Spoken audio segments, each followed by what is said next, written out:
खड़ा नहीं किया, न पार्लियामेंट में खड़ा किया, न सड़क पे खड़ा किया। अब ये एसबीआई का कोई मामला है इन लोगों को, तो एसबीआई पर प्रदर्शन करो ना भाई, एसबीआई से सवाल मांगो। एसबीआई तो आरबीआई के हिसाब से चलती है।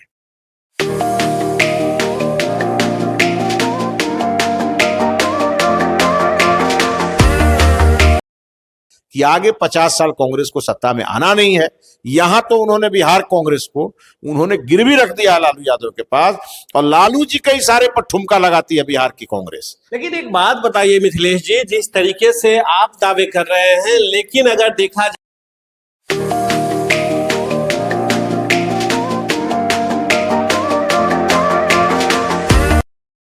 नमस्कार, आप देख रहे हैं जनता जागरण और मैं हूं आपके साथ प्रिंस कुमार। मैं अभी पटना में मौजूद हूं और जिस तरीके से देश में एक बड़ा माहौल सा बन गया है, सुप्रीम कोर्ट ने इलेक्टोरल बॉन्ड को लेकर जब सुप्रीम कोर्ट का जजमेंट आया, जब एसबीआई से नाम खुलासे करने को कहा गया, उस पे एसबीआई ने 4 महीने का समय मांगा है, जिसको लेकर विपक्ष लगातार प्रदर्शन कर रहे हैं। कांग्रेस कल एसबीआई का मेन ब्रांच पटना में प्रदर्शन करते हुए बोला कि साफ तौर पे बीजेपी जो है वो इलेक्टोरल बॉन्ड का चोर है। क्या कहेंगे सर, आरोप लगा रही है विपक्ष आपके ऊपर। देखिए, मैं तो सीधा सीधा कहूंगा जी कांग्रेस पार्टी के बारे में कि चोर मचाए शोर। जी, देश को इन्होंने 60 वर्षों तक लूटा।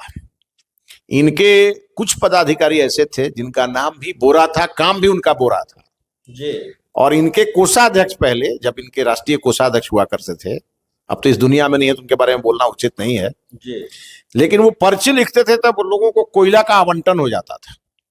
ऐसी सरकार चलाती थी कांग्रेस, और वो कांग्रेस हम लोगों को आईना दिखा रही है। आज कोई भी माई का लाल पिछले 10 वर्षों में मोदी सरकार पर एक भी कोई क्वेश्चन खड़ा नहीं किया, न पार्लियामेंट में खड़ा किया, न सड़क पे खड़ा किया। अब ये एसबीआई का कोई मामला है इन लोगों को, तो एसबीआई पर प्रदर्शन करो ना भाई, एसबीआई से सवाल मांगो। एसबीआई तो आरबीआई के हिसाब से चलती है, और इसे सरकार को क्या लेना देना है। लेकिन वो लोग कह रहे हैं कि सरकार के दबाव में एसबीआई समय ले रही है, क्योंकि आज जहां ये लोग तो दिन भर कहते रहते हैं कि सरकार के दबाव पर ईडी जा रही है, सरकार के दबाव पर सीबीआई जा रही है। ये लोग भूल जाते हैं कि जब पहली बार ईडी और सीबीआई से पाला लालू जी को पड़ा था तो हमारी सरकार थी ही नहीं। उस समय कांग्रेस पार्टी ने इनको ईडी और सीबीआई का दर्शन कराया। हमारी सरकार वही कर रही है जो एक नियम के अनुसार करना चाहिए। अब ये लोग दिन भर, इनकी आदत हो गई है, अपने इनके पास तो कोई समर्थन है नहीं, जनता इनके साथ है नहीं, इन्होंने कोई अच्छे कर्म किए नहीं हैं, आगे भविष्य इनका है नहीं, तो दिन भर छाती पीटते रहते हैं और बीजेपी को गाली देते रहते हैं। आपको याद होगा कि जब देश के प्रधानमंत्री जी ने एक बार जब कहा उन्होंने कि मैं चौकीदार हूं, तो इन लोगों को तो खुश होना चाहिए था कि देश का प्रधानमंत्री अपने को चौकीदार कहता है। तो ये कहते हैं कि चौकीदार चोर है, तो पूरे देश का लोगों ने कहा कि हम भी चौकीदार हैं। इसका मतलब है कि देश के लोग रिएक्ट किए और इनको उल्टा पड़ा। उसी प्रकार से कभी नीच जाति का गाली देते हैं मोदी जी को, कभी कुछ बोलते हैं। अभी परिवार का को लेकर के इन लोगों ने टारगेट करना शुरू किया। जब मोदी जी ने कहा कि 135 करोड़ भारतवासी मेरे परिवार के हैं, तो खुश होना चाहिए, क्योंकि मोदी जी आज ये बात नहीं कह रहे हैं, हमेशा कहते हैं सबका साथ, सबका विकास, सबका विश्वास, सबका प्रयास। और इनकी सरकार थी तो कहते थे कि केंद्र सरकार के संसाधन या देश के संसाधन पर पहला हक किसका है? मुसलमानों का है। ये बोले तो बहुत अच्छा, और हम बोले तो बहुत खराब। और प्रधानमंत्री जी कहते हैं सबका साथ, सबका विकास, सबका प्रयास, सबका विश्वास। तो ये कौन से फॉर्मूला में खराब हो गया? तो बेसिक बात यह है, कांग्रेस पार्टी का चेहरा इतना खराब हो गया है, कांग्रेस पार्टी ने इतने कुकर्म किए हैं। चाहे तो विपक्ष कह रही है कि अगर ईवीएम के बजाय बैलेट पेपर से चुनाव हो जाए तो हमारी सरकार बन जाएगी, राहुल गांधी प्रधानमंत्री बन जाएंगे। अच्छा, ये लोग तो ऐसी ऐसी बात करते हैं जब डिजिटल का जमाना है जी, और जब ये चुनाव जीत जाते हैं, कहीं कर्नाटक जीत गए, तो एको दिन नहीं बोले ये लोग कि यहाँ ईवीएम खराब है जी। और जब ये लोग 3 राज्य हार गए अभी जी, तो ये खुद माने उस दिन से चुपे नहीं हो रहे हैं।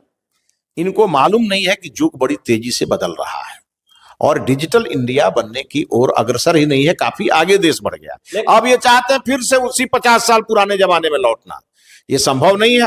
और ये जिस पद्धति से भी चुनाव लड़ेंगे उस पद्धति से ये हारेंगे। लेकिन मिथिलेश जी, यहाँ पे आपके लिए एक सवाल है कि आप एक तरफ डिजिटल इंडिया को बढ़ावा दे करके प्रमोट कर करके वाहवाही तो ले रहे हैं, लेकिन वहीं दूसरी तरफ एसबीआई अगर मात्र कुछ इलेक्ट्रल बॉन्ड हैं उनके पास, उसका डाटा देने में 4 महीने का समय ले रही है। आखिर क्या मामला है? अरे ये तो एसबीआई ने बताएगी भाई मेरे, ये हम लोग कोई एसबीआई के प्रवक्ता तो है नहीं।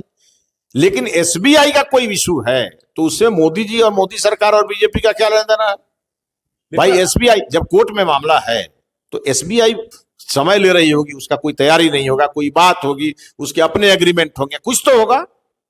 ये बात तो एसबीआई बताएगी ना, इससे मोदी सरकार और बीजेपी को क्या लेना देना। लेकिन आप ये बात मानते हैं कि नहीं, सुप्रीम कोर्ट का जजमेंट के साथ यदि एसबीआई समय ले रही है तो संवैधानिक दृष्टिकोण से ये सही है या नहीं है? नहीं, अब ये मैं कोई जज नहीं हूं कि मैं इस पर कोई टिप्पणी दूं। जी, कोर्ट में कई मुकदमे चलते हैं कोर्ट में, और कोर्ट में कोई ना कोई पक्ष समय लेता है। जी। अब किस कारण समय लेता है वो तो वो बताएगा।